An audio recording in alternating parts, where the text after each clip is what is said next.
இன்றைக்கி நம்ம தோட்டத்தில் பசலைக்கீரை பொறிக்கலான்னு வந்தேன். பொறிச்சிட்டு அப்படியே போய் மாதுளை மரத்தை பார்த்தா அங்கே அணில் நண்பர்கள்லாம் விளையாடி இருக்காங்க. பழத்தை எவ்வளோ பழம் சாப்பிட்ருக்காங்க. சரி சாப்பிட்டு போகிறாங்க. அப்புறம் நெக்ஸ்ட்டு வந்துட்டு நிறையா பாதி கவர் போட்டுருந்தோம். சரி கொஞ்சம் கவர் போட்டதில் தப்பிச்சிருச்சு.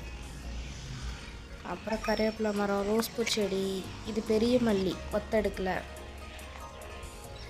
வாழை மரம். இது என்ன ஃப்ளார்னு கமெண்டில் சொல்லுங்கள் மக்களே. ஒத்தடுக்கு மல்லி இப்போ தான் மொக்கச்சிட்ருக்கு. இவன் பாருங்கள், ஃப்ளார்லேருந்து மொக்கு வரைக்கும் எல்லாம் பெருசு பெருசாக இருக்குது. பார்க்கவே அவ்வளோ அழகாக இருக்கும். நேரில் பார்க்க சூப்பராக இருந்துச்சு. இந்த பன்னீர் ரோஸ் அழகாக இருந்துச்சு. தண்ணி விட்டுருந்தனால மேலே இலையில தண்ணி இருக்குது. பாருங்க, கனகாமர செடி நடுவில் ஹாய் சொல்லிக்கிட்டு இருக்காங்க. இது வாட்டர் ஆப்பிள் மரம். நெக்ஸ்ட்டு வந்துட்டு நந்தியாவட்ட செடி காட்டுற மாதிரிங்க. இது கொய்யா மரம், இது பிஞ்சு வச்சுருக்கு. முருங்கை மரம், தென்னை மரம், வாழை மரம், அப்படியே செம்பருத்தி செடி பாருங்கள் எவ்வளோ அழகாக பூ வச்சுருக்குன்னு. அப்புறம் அத்திப்பழ கன்று வச்சுருக்கோம். இப்போ தான் கொஞ்சம் 2 லீஃப் வந்திருக்கு. அப்புறம் எங்கள் தலைவன் விளையாண்டுட்டு இருந்தான் அழகா. அவனை ஒரு குட்டி கிளிப். இவன் தான் எங்கள் என்னடா பண்ணுற. கிளைமேட் வந்து நல்லா காற்றடிச்சிட்டு நல்லா இருந்தது பார்க்க.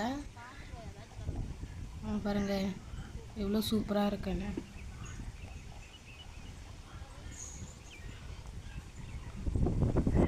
இது வந்து வானத்தில் அந்த க்ளவுடெல்லாம் அந்த காற்றுக்கு பிரிஞ்சு பிரிஞ்சு போய்கிட்டு பார்க்கவே சூப்பராக இருந்துச்சு. இந்த க்ளவுடு பூக்கிறத பார்க்கும் போது ப்ளசண்ட்டாக. நெக்ஸ்ட்டு எங்கள் அம்மா வந்துட்டு காட்டில் உரம்லாம் வச்சு வேலை செஞ்சிட்டு இருந்தாங்க. இவங்களுக்கு நான் டீ வச்சு கொடுத்துட்டு நெக்ஸ்ட்டு வந்துட்டு காற்று அடிச்சிட்டு இருந்தது. பில்லுக்கரணெல்லாம் நல்லா காற்றுக்கு அழகாக இருந்தது அப்படின்னு எடுத்துகிட்டு மாங்காய் பறிக்க போகலாம் அப்படின்னு மாங்காய் பறிக்க வந்தேன். மாங்காய் பறிச்சுட்டு அப்புறம் ஒரு குட்டி கிளிப் எடுத்துகிட்டு நான் வந்துட்டேன் கைஸ். பாய்.